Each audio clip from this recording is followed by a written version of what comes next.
Castles are an undeniably cool staple in Minecraft. I mean, everyone loves them, but not everybody is cut out to build one, or so you thought.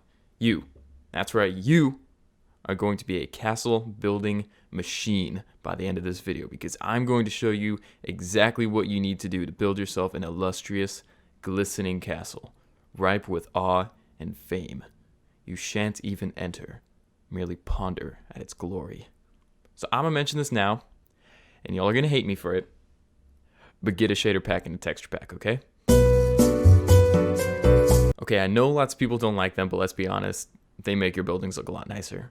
So if you're wondering why your castle doesn't look as good, maybe, backdate to 1.14, install Optifine, upgrade your graphics card, and add a shader pack. Yeah, I understand not everyone can use them, but if you can, trust me, it'll make everything look a lot nicer. Now, there's a few things you need to keep in mind for the extent of this tutorial, and the first of which is that I don't care who you are, you can make whatever you want, okay? It doesn't matter if you've made it before, just practice. That's how you get good, okay? Stop being one of those privileged millennials who gets everything handed to them and get a job. Okay, that got a little heated, I'm sorry. Also, I'm not going to cover interior at all. There are tons of videos online you can watch, or maybe in the future I'll make one, but for now, just try to leave as much space as necessary on the inside of your castle. We can furnish it another time. Speaking of interior, when planning your layout, you gotta keep functionality in mind in survival. In creative, that all goes out the window for whatever looks cool. But in survival, you gotta plan for that stuff. So for instance, I'm gonna start building my survival castle. What do I need in it? Good question. Storage systems are big and bulky. Boom, that goes right there, and the rest will build off of it. A sugarcane farm, more whatever farms, nether portal room, entrance, walls and paths, decoration, boom, castle. And that's it, that's the video, go home. Okay, but actually those are kind of the steps you need to take to create your sensational love palace. Just with a few more in-betweens. So where do we start? Step 1, location. You got 3 choices, kid. Super flat, which isn't the nicest looking thing in the world, but it has its uses. I like to use it to test building ideas, but not for much outside of that. Default, or custom landscaping, which is way out of my expertise level. It's also a huge time suck, so if you want to learn how to do that, I'll link a video by a god named Fwit! He's actually hella good at that kind of thing, so check him out. Now, if you're going to do default terrain like the rest of us mortals, you want to start with a theme of your build. Medieval castle will fit best for forests or plains. High fantasy might go in the mountains. Japanese might go in a bamboo forest. You get the idea. Also, if you find a really cool location, by all means don't pass it up. Some places have a nice natural flow to them, and they're just screaming for a building to be meticulously constructed on top of it. Alright, so you're done with your real estate, now it's time for planning. I cannot stress this enough, but this is the most important part. That's probably not going to look super nice the first time you start building. The point of planning is to make sure that the building is composed well, so focus on whether or not each piece fits together well. Also, don't be afraid to go outside of your comfort zone and use 45 or 30 degree angles. I'm trying to use them a lot in this building because I hardly use them at all, and I want to show you that you can do it too. Remember this castle? Yeah, like 99% of my buildings look like that, so this is a little bit outside of my comfort zone, but I'm trying to make it work. And trust me, if I can do it, you can do it too. Now conform to the shape of your landscape, and it'll give you a much more striking but organic feeling structure. Something that's kind of comforting to look at. See that? That's what we want. Put the person looking at your castle at ease. Make them comfortable. There are a few ways to subconsciously do that. First, put your tallest buildings in the center and have a general flow to your castle go upwards. People like that. Also avoid tall, flat things. Look at this castle here. Look at it! What's wrong with it? I don't know. It looks alright, I guess. Tell me! It's just, I just... What? Spit it out! Looks a little flat, I guess. That's absolutely right. Even though the blocks themselves aren't flat, the general shape of the structure is, and it subconsciously puts us on edge. So we combat this in the planning phase before we have to rebuild the entire castle. That way we can avoid these little emo castle bits. But let's go bedazzle it up a little bit. And wow, doesn't that look considerably better now, does it? Sure does. Also, we've got this lovely sweeping castle building.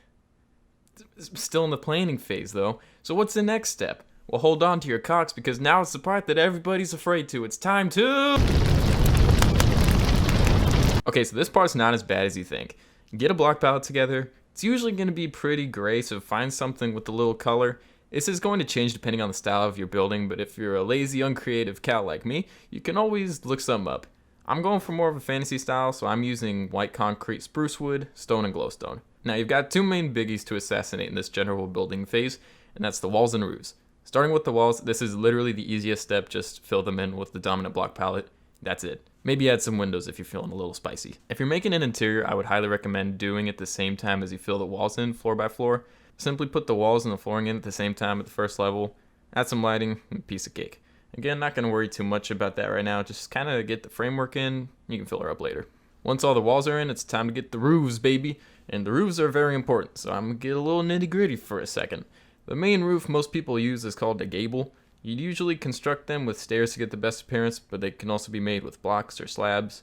Fantasy builds often have this cool curve to them, and I'm gonna be honest, there's no real secret to it. Just kind of experiment with different blocks and stair combinations until you get something that looks kind of natural, and extend that baby out. Should this be a defensible position, you want to make it look fortified, I would suggest no roof, but rather this nifty thing called a rampart, with these doodads called crenulations. You all know what I'm talking about, okay? The bumps, alright?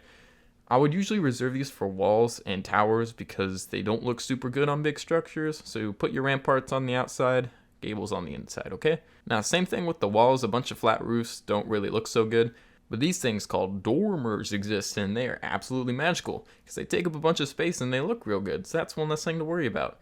You can also use chimneys. I like those, and I also like to use a little stair step at the top for an added detail if the roof converges on one block. Also make sure your roof extends out beyond the base structure, even for crenulations, and add a little block variety. Now the roof is done. Bonus round! Here's some quick tips on blocks, palettes, detailing, and building in different styles that I've discovered over the years. These things are called Tudor houses, and they're magnificent fun to build in Minecraft with some stripped dark oak and some bone blocks. I also like to give a little brick or cobblestone foundation or an elaborate brick chimney for an extra detail. These things look great dotted around your base, but they look even better when they make up the main structure of your castle. Make yourself a nice wood frame, fill it up with some white blocks, add a roof. That's a nice easy way to make a historically accurate medieval structure. For those more orientally focused, you need to master the Xishan. These things can be kind of tricky, so to make them, I start with the base building, add a curve, extend the curve out, wrap the edges around the base of the roof, fit the pieces together, and add a little peak in the corners. That's pretty much it. It takes a little while to figure out how steep to make certain parts, so just play around with it and you'll get it eventually. You want to give your buildings life, so sometimes I like to throw in little construction zones. Don't go crazy with it, just like one tower, or I'll add in some fire pits or training yards, something to give the building a little more motion from far away and make it look like people actually live there. And also, last thing, get rid of these things, just there, it's not hard. Just give me a sec. Okay, you're mostly done, but this next part is the part that requires the most skill, and that's the detailing. There's no easy way to do this, you just need to experiment with some different methods, but I'll show you some techniques that I use to serenade the Minecraft ladies. Number 1! Foundations make people feel good, makes the castle feel grounded. People like that, and you usually want to extend them out a little more than necessary. Number 2! Columns make the structure feel rigid. It's also a nice way to add some depth to an empty wall. I like to add windows in between the columns, and depending on the purpose of your structure, you can either make them glass or fences. If you're not doing an interior, then glowstone behind glass looks... But make it white glass, none of that clear garbage. Number 3! Crenulations are a big part of your castle. I like to extend them out by 2 blocks and add in some stairs and some columns. Sometimes even if I have a roof on a building, I'll put some crenulations on it anyways because it looks nice. Number 4. These things are called buttresses. They're used a lot in medieval churches for support. So if you have any nested roofs, you can throw some of those on there and they look real good. It's really just fake it till you make it. Try to make everything look nice and grounded. I'm a big fan of simplicity, so I try not to go overboard in this area like some people do, but still try to not leave any flat walls. And that brings us to the last part, which is the landscaping. How to integrate your worn-torn castle back into modern society. They're in the trees, man. They're in the trees! You're absolutely right. But they're also in the hills and rivers. Really all I have to say about this is just do some light terraforming up to the castle, make it look embedded in the land.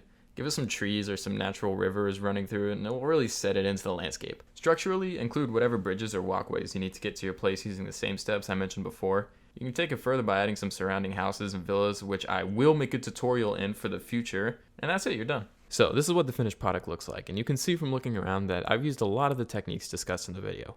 Heavy focus on planing to get a nicely shaped structure, used a lot of angles for some added interest if you want to take some risks. On decorating, I used a lot of different blocks, but mainly stuck to those in my original palette. Added some columns, ramparts, greenery, and lots of glowstone to finish it off. Even if you didn't learn anything from this video, I hope it at least inspired you to go out and make a castle yourself. Try not to do what I'm doing here block for block, but rather take the inspiration and steps I mentioned to recreate something yourself.